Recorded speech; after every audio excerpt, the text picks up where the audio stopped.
Hi, this is Tisch Aitken, and it's Friday, September 27th, 2024. If you could please subscribe to my channel, I would really appreciate it. We are in the middle of the eclipse portal, and so much information is pouring to us, through us, from us, and around us. Eclipses are among the most dramatic tools the universe provides. Eclipses want us to change, they want us to evolve and mature and ascend, and they bring a lot of information. Eclipses bring things to light. Sometimes something has been building up for a very long time and it finally boils over or it gets eclipsed out of our lives. Sometimes it can be something completely out of the blue. And in that way, eclipses can be like the planet Uranus or Uranian transits, in that something very unpredictable that you had no idea about, good or bad, can come into your life and change it. And eclipses often concur with dramatic life events. We hear the news of a pregnancy or a birth. Sometimes big job opportunities come up, career promotions, bringing things to another level. Sometimes we hear a building has been sold and a person has to leave suddenly out of the blue, or they announce a big move, or layoffs at a company, big breakups. Sometimes, again, this has been building up for a while and we're conscious of it on some level. Maybe we've been avoiding it, and finally the eclipse says no more, and it eclipses the circumstance, the person, and the situation out of our lives. Eclipses also can bring very fated and karmic meetings. To have an eclipse, the nodes of the moon have to be within 18 degrees of the sun and the moon. And the nodes of the moon are known as the nodes of karma, or the nodes of destiny. And so you can have very karmic encounters. And again, something can come into your life, an opportunity that changes your life forever. And we just got out of the full moon eclipse. The partial lunar eclipse occurred on September 17th at 25 degrees and 41 minutes of the sign of Pisces, the water sign of Pisces. And that is where we have a lot of focus astrologically, because both Saturn and Neptune are transiting in Pisces, and they have not been co-present in the sign of Pisces since 1848, and they were closer in the sky at earlier degrees in 1523. That is not very frequent. Saturn is not exactly something you associate with Pisces. Saturn is structure. Saturn is the father figure of the zodiac. It's the authority figure. It's about achievement, accomplishment, goals. Pisces rules the ocean. It's emotions, intuition, the imagination. Neptune is the modern ruler of Pisces, where it is also transiting the very last degrees of Pisces. That is delving completely into your imagination, suspension of disbelief, creativity. Neptune is the higher form of Venus, so it's very creative and imaginative. But the lower vibration of Pisces is delusion, is feeling lost, self-undoing, deception. A lot of scams right now, a lot of people being scammed. But eclipses in themselves often bring things to light that we had no idea about. And when you couple that with the fact that this last eclipse was in Pisces, which is the sign of hidden information, that's a double whammy. And that lunar eclipse was conjunct Neptune within 3 degrees of the eclipse. So that again emphasizing what we need to release, because a lunar eclipse is like a full moon on steroids. What was coming to you with messages and dreams and intuition. And the other thing I've been noticing a lot lately from talking to clients and friends, and I just had a client the other day ask me, do you think I can still play music? And my God, I definitely do, because she had some very supportive cycles. But this is again where many people feel creatively blocked. And it's ironic, yet it's not, in that we have so much working with us creatively, Pisces is, again, ruled by Neptune, the higher octave of Venus, so creative and imaginative, ruling the subconscious mind, how you tap into manifesting. And it rules music and film, among other things, and fine art and poetry. And we are approaching a solar eclipse in Libra. Eclipses always come in pairs. They're 2 weeks apart. So we had the lunar eclipse, which is like a full moon on steroids, many endings, things getting dissolved, things getting uncovered. And now we're approaching a solar eclipse. It's going to occur on Wednesday, October 2nd at 2:49 p.m. Eastern Daylight Time at 10 degrees and 4 minutes of the cardinal air sign of Libra. And this is also about love and creativity. It's more relationship oriented. Venus rules the sign of Libra, and it also rules the sign of Taurus. But in Libra, it's an air sign. It's more about partnering. Air signs are about communication, but partnering through positive communication. And in this eclipse chart, Mercury is at 11 degrees of Libra. So it's very close to this eclipse, a lot of communication. And Libra is a sign of diplomacy and balance and justice. It's the sign of romantic relationships and partnerships. It's also the sign of open enemies. And with this, it's about, this is a cosmic restart, a new beginning, uh, it's very much a new beginning on steroids, but there's a purging energy. So even though there is definitely a time to plant new seeds, setting intentions, eclipses are so unpredictable. Figuring out more what's coming up in your journey, writing on the day of the eclipse what you want to bring into your life. But remember, the south node of karma is only 4 degrees away from this new moon eclipse, because the south node is currently transiting at 6 degrees of Libra, and the solar eclipse is 10 degrees of Libra. So even though there is a new beginning inherent in the eclipse, and definitely a time to figure where is 10 degrees of Libra in your chart. If you don't know your chart, go to one of the free websites, and there are many. Put in your birth time and date and year, and it'll give you where the Libra house is. That is where you're experiencing a new beginning. But what are you releasing with the South Node? Is it that maybe you're a doormat in relationships? And Libra cardinal signs are very action oriented, and Libra is often described as the iron fist in the velvet gloves. There are Libras that act very much like Aries, that go for it, and they are good at networking and partnering with others. But again, it's ruled by Venus. It's like the hostess at the party that wants everybody to make sure their drink is full. They have food. They're not standing alone in the corner. They have somebody to talk to. They're making them feel comfortable and checking in with them. And so, checking in with yourself, because in the South Node eclipse, Venus rules the sign of Libra. Well, where is Venus right now? Venus in this eclipse chart will be at 11 degrees of Scorpio. And Venus entered the sign of Scorpio on the day of the equinox, which officially begins the fall season where I am in the northern hemisphere, and also officially begins Libra season. And so with that, initially Venus sparred with Pluto.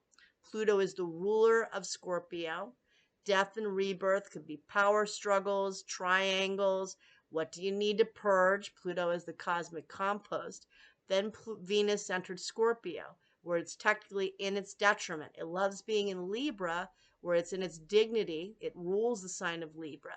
Now we have it in its detriment, because it also rules the sign of Taurus, which opposes Scorpio.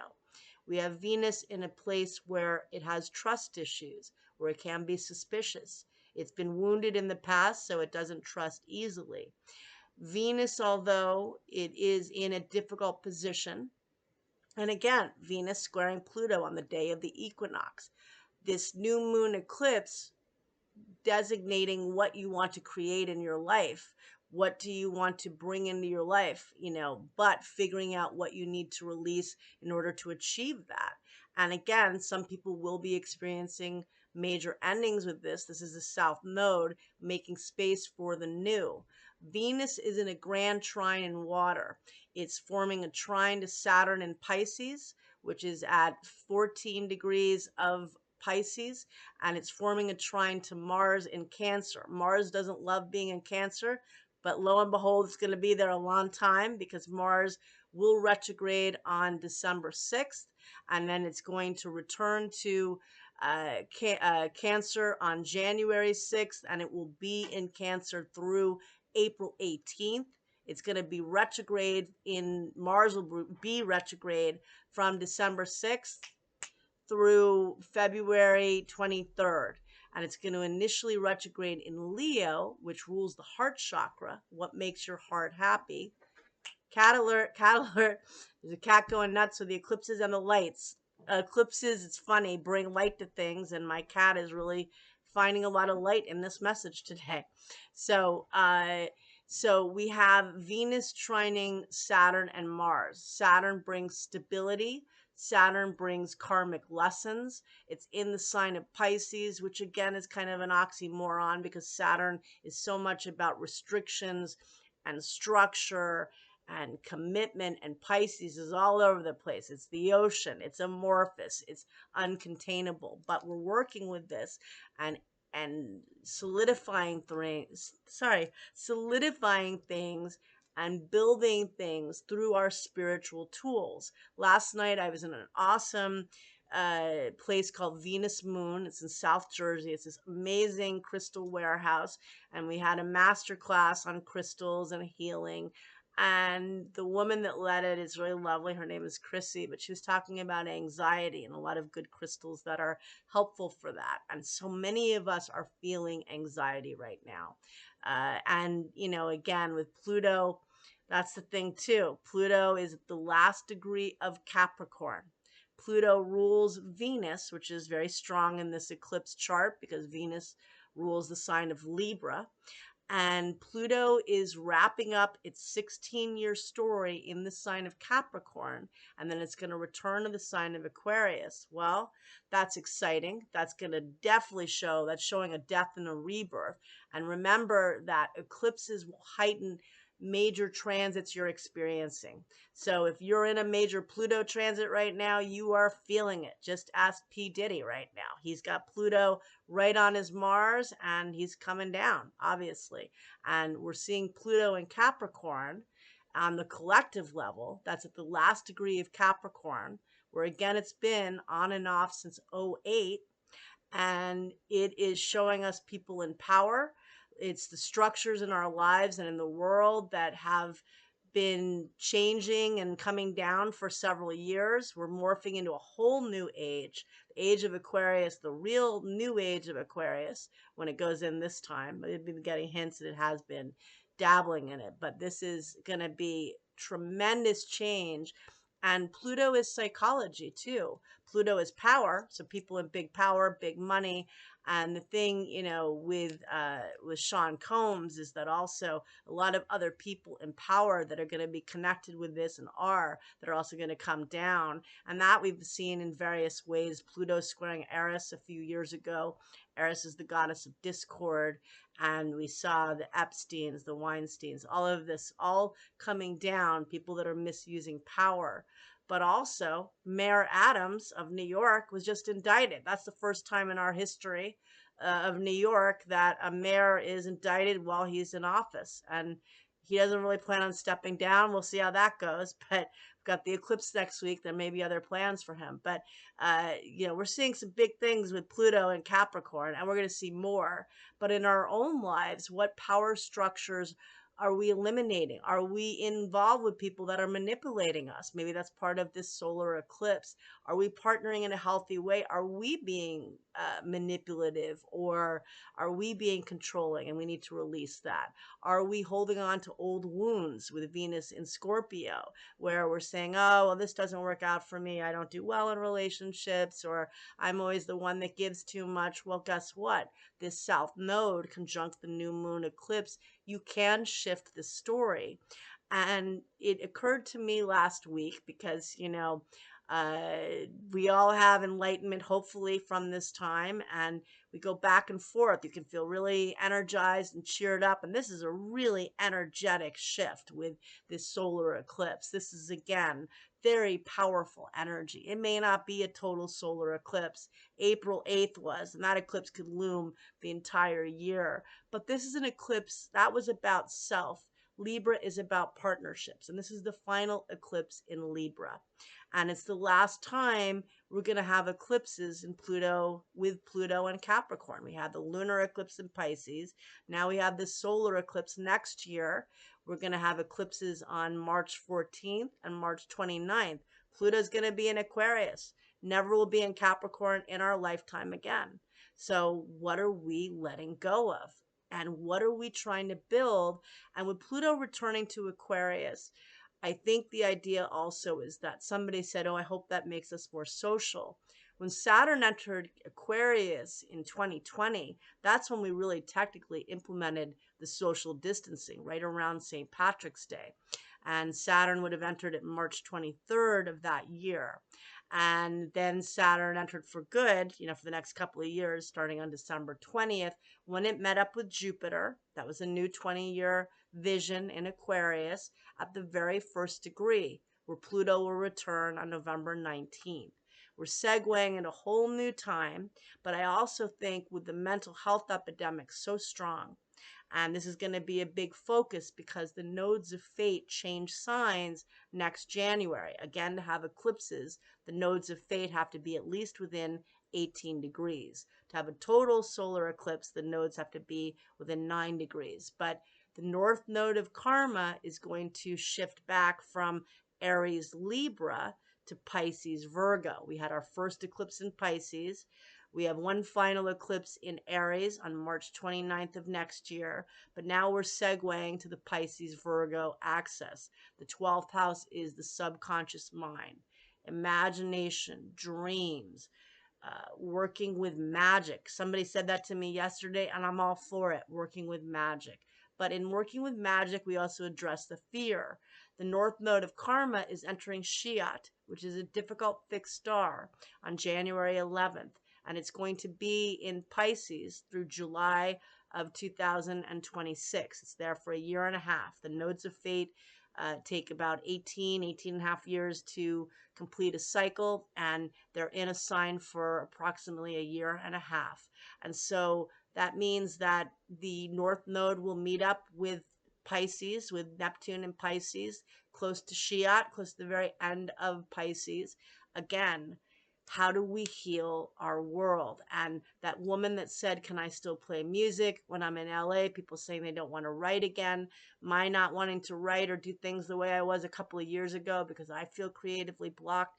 We have to boost each other up and go for those dreams. There's some we need to release, some relationships that are holding us back, some habits. How about that? Are we partnering? Are we networking? Well, Jupiter's also in Gemini, by the way. We've got Jupiter and Pluto stationing later in October, not much later than this eclipse. Jupiter's going to station retrograde on October 9th. We feel that 5 days before and 5 days after. So we're going to start feeling that around October 4th. It's at 21 degrees, or it will be, and 20 minutes of Gemini. Jupiter is in its detriment in Gemini. But this to me is the focus on small businesses that need so much help right now, because that's a part of our community. That's a part that gets us out. I saw something recently because I just lost somebody dear to me who's 97. So I'm getting these sage advice from elderly people. And this woman was 86, which to me seems young now in light of 97. And she said, I focus on my nutrition. and my exercise. But right now, I'm focusing mostly for my health on socializing, because loneliness can be so detrimental for the mind and for your emotional well-being, obviously. And so we're in a time where Jupiter and Gemini is saying, get out there to a local fair or a flea market, or go see a show or a concert, or go to the park, network. And a lot of people don't feel like doing that. They feel scared, they feel stressed. There's so much going on.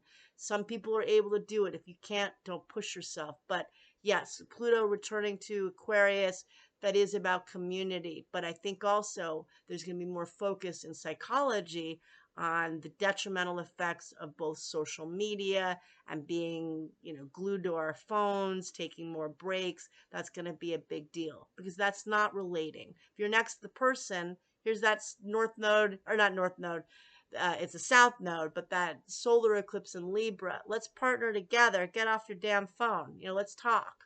Let's talk. Mercury on that solar eclipse. And with Venus trine Saturn and Mars, Mars is one of the rulers of Scorpio. Pluto is the modern, Mars is the ancient. And Mars is going to be a big focus too, because again, it's going to retrograde from December 6th through the February 23rd, retrograding in two signs. Initially in Leo, where it's in, it rules the heart chakra, what makes your heart happy.